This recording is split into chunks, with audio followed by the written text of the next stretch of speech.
Hey guys, and welcome to Spoiler Alert, your weekly intake of esports news. I am your host Livinpink, and we'll be reviewing This Week in Esports. First up, tournament results for StarCraft 2. We had the first match of GSTL being played. We had Axiom Acer versus FX Open, which happened.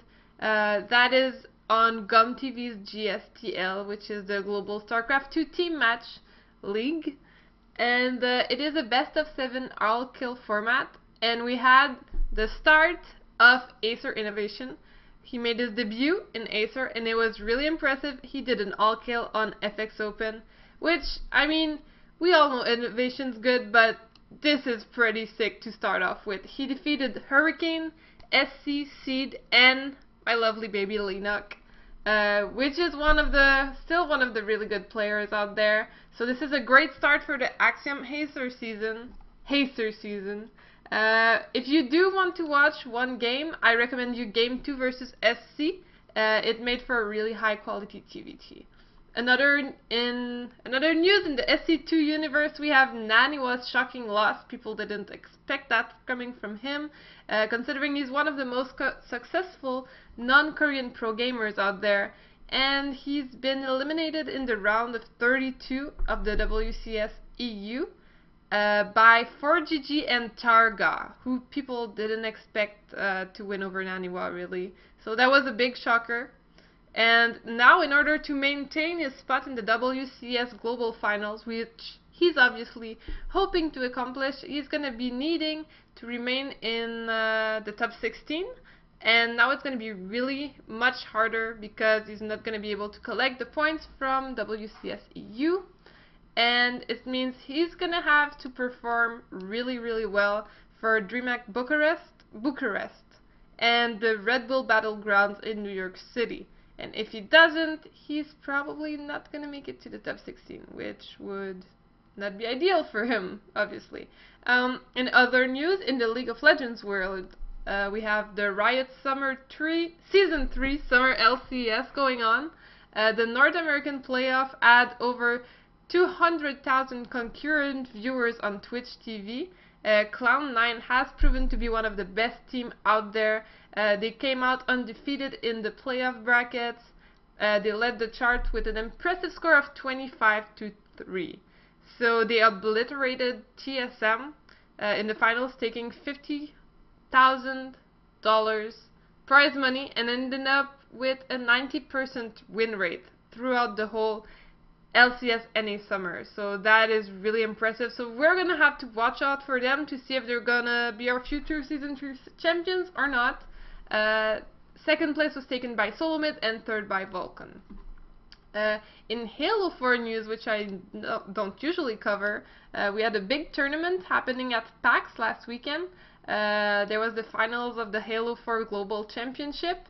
And at first, the players faced off in a 12-minute free-for-all on Haven, which I do not know this map very well because I'm not a Halo player, but maybe you do.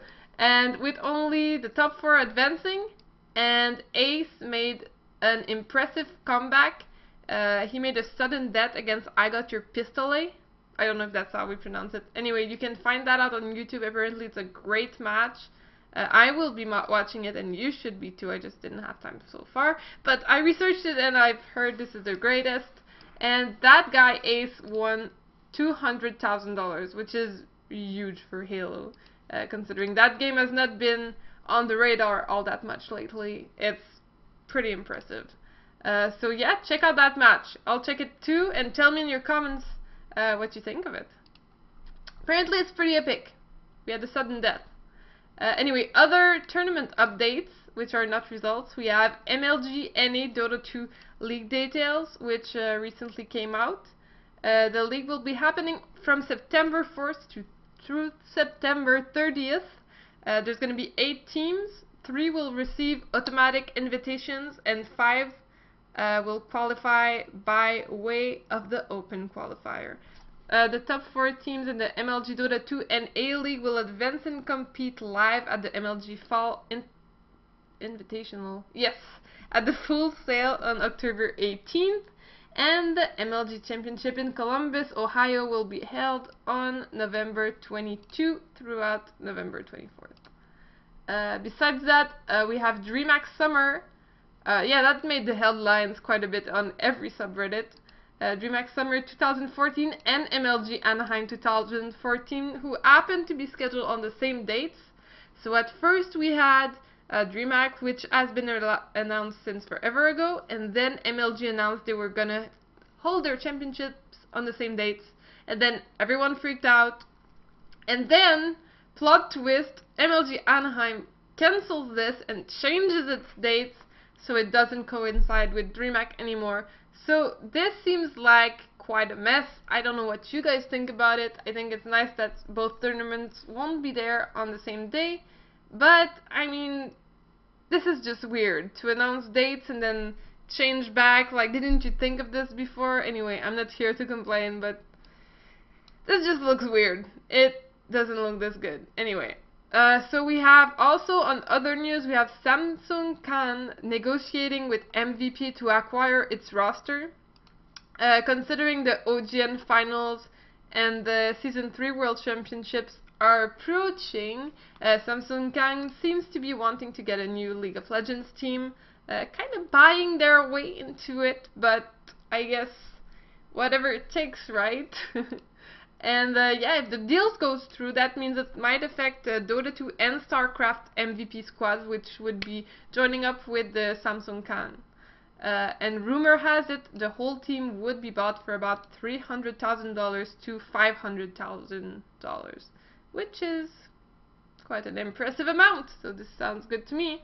NetEase has a $5 million eSports plan that they are now starting, and what it is made of is that they want to kind of make the whole eSports scene better. Anyway, that's what they're trying to portray, by supporting people in different ways than the usual. So they want to make tournaments, they want to give salaries to people ranking high on ladder, they want to let people create tournaments and they would finance them, like smaller tournaments, even if it's for like $245, they could like sponsor your amateur round of 32 league. Apparently for that they have $1.6 million. There's going to be some tournaments for Heroes of Kingdom, StarCraft 2, Warcraft 3, and Dota 1. So yeah, this is seems pretty cool. We have they also want to make more college and PC Bang events, which is LAN gaming centers in Asia, most likely in Korea. And yeah, they just want to support the scene apparently, and it seems like a good marketing way of getting out there. Also, if you want to be introduced to StarCraft 2 and you don't know much about it, I recommend you checking out this new video that came out with Walshy in it. It's Red Bull eSports made it, and you should watch it. It's pretty good, so I'll try to link it down below pretty soon. And finally, last news of the day, Day9 is making a game with Silicon Valley tech company Artillery Games. So he's going to be making a game. I've been reading the Reddit answers, I've been looking around a bit, and I'm going to tell you what I gathered so far. So Sean Day9 Plot is currently working as game designer on this new project. The game will be a competitive multiplayer real-time strategy in RTS, which is the same style that StarCraft is, same genre. It will be free to play upon release. Most of the technology has already been built out, and there's already early design and prototyping that has been done. That's where they are right now. It will be monetized just like League of Legends, throughout optional microtransaction, which I think will not impact the gameplay whatsoever.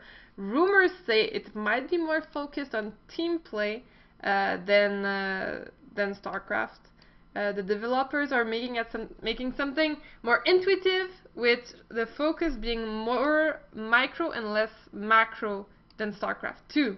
D9 says he will, however, keep doing his StarCraft dailies and other StarCraft related activities. We're gonna see if that is accurate or not when his game comes out.